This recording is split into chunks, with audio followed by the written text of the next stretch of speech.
নুসরাত ফারিয়া দেশের সিনেমায় কাজ না পেয়ে শেষ পর্যন্ত কলকাতার এসবিএফ এর ব্যানারে আইটেম গানে পারফর্ম করতে বাধ্য হচ্ছেন তিনি, যার গ্ল্যামার্স আর অভিনয়ের জাদুতে মুগ্ধ ছিল কোটি দর্শক। বাচ্চাদের রন থেকে শাহিনশা একটা সময় ছিল যখন বাংলাদেশের শীর্ষ নায়িকাদের তালিকায় সবার উপরে ছিল তার নাম। বড় বড় প্রযোজনা প্রতিষ্ঠানগুলো তাকে সিনেমার নায়িকা হিসেবে পেতে রীতিমতো লাইনে দাঁড়িয়ে থাকতো। কিন্তু সেই নুসরাত ফারিয়াকে আজ আমরা কোথায় দেখছি? কেন শীর্ষস্থান থেকে এই আকস্মিক পতন? তবে কি প্রাক্তন প্রধানমন্ত্রী শেখ হাসিনার চরিত্র অভিনয়ের মাসুল দিতে হলো তার পুরো কেরিয়ার দিয়ে? নুসরাত ফারিয়ার এই পতনের অজানা সব কারণ নিয়ে আজ আমরা কথা বলবো, দেখতে থাকুন শেষ পর্যন্ত। নুসরাত ফারিয়ার কেরিয়ার শুরু হয়েছিল উপস্থাপনা দিয়ে, কিন্তু খুব দ্রুতই তিনি নিজেকে বড় পর্দা নির্ভরযোগ্য এক নাম হিসেবে প্রতিষ্ঠিত করেন। বিশেষ করে যৌথ প্রযোজনায় সিনেমায় তার উপস্থিতি ছিল চোখে পড়ার মতো। উপর বাংলা জিৎ কিংবা এপার বাংলার শাকিব খান সবার সাথে পাল্লা দিয়ে অভিনয় করছেন তিনি। তার মতো গ্ল্যামার্স এবং একই সাথে নাচ ও অভিনয়ে পারদর্শী অভিনেত্রী খুব কম হয়েছিল। কিন্তু সাফল্যের এই আকাশচুম্বী জয়যাত্রার প্রথম ধাক্কাটা আসে অন্তত নীরবে। 2023 সালের ডিসেম্বর মাসে নুসরাত ফারিয়া ঘোষণা করেন রনি রিয়াদ রশিদের সাথে তার দীর্ঘ 13 বছরের সম্পর্কের বিচ্ছেদের কথা।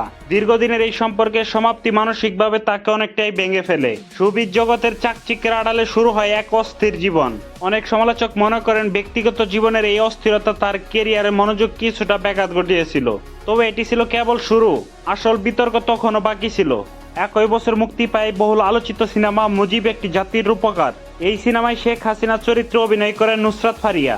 ক্যারিয়ারের জন্য এটি ছিল একটি বিশাল সুযোগ, কিন্তু রাজনৈতিক প্রেক্ষাপট বদলে যাওয়ায় এই চরিত্রটি তার জীবনের সবচেয়ে বড় বোঝা হয়ে দাঁড়ায়। রাজনৈতিক পট পরিবর্তনের পর শেখ হাসিনা দেশ ত্যাগ করলেও নুসরাত ফারিয়াকেও কঠিন পরিস্থিতির সম্মুখীন হতে হয়। রাজনৈতিক কারণে তাকে জেল পর্যন্ত খাটতে হয়েছে। এই বিতর্ক শুধু তাকেই নয়, তার পুরো পরিবারকে এক চরম সংকটের মুখে ঠেলে দেয়। একদিকে ক্যারিয়ার নিয়ে অনিশ্চয়তা, অন্যদিকে তার বাবার স্ট্রোক। সব মিলিয়ে নুসরাত ফারিয়া হারিয়ে যায় বাংলা চলচ্চিত্র থেকে। কোনো বড় বাজেটের চলচ্চিত্রে নুসরাত ফারিয়াকে দেখা যায়নি গত 2 বছরে। ইন্ডাস্ট্রিতে গুঞ্জন আছে বর্তমান পরিস্থিতির কারণে পরিচালকরা তাকে নিয়ে কাজ করতে ভয় পাচ্ছেন। তারা মনে করছেন নুসরাতকে কাস্ট করলে সিনেমাটি সেন্সর বা প্রদর্শনীতে বাধার মুখে পড়তে পারে। ফলে দেশে শীর্ষ নায়িকাদের তালিকায় থাকা এই অভিনেত্রী আজ এক প্রকার বাধ্য হয়ে উপর বাংলায় পাড়ি জমিয়েছেন। সেখানে বড় কোনো কেন্দ্রীয় চরিত্র নয়, বরং এসবিএফ এর মতো ব্যানারে আইটেম গানে পারফর্ম করতে দেখা যাচ্ছে তাকে। যে নায়িকাকে পাওয়ার জন্য নির্মাতারা লাইন ধরতেন, তাকে আজ পর্দায় স্বল্প সময়ের উপস্থিতিতেই সন্তুষ্ট থাকতে হচ্ছে। নুসরাত ফারিয়া যদি এই রাজনৈতিক বিতর্কগুলো পাশ কাটিয়ে যেতে পারতেন, তবে হয়তো আজ বাংলা সিনেমার ইতিহাসে তিনি হতেন অপ্রতিদ্বন্দ্বী এক নাম। মেধা আর গ্ল্যামার্স থাকা সত্ত্বেও পরিস্থিতির শিকার হয়ে তিনি আজ ক্যারিয়ারের সবচেয়ে কঠিন সময় পার করছেন।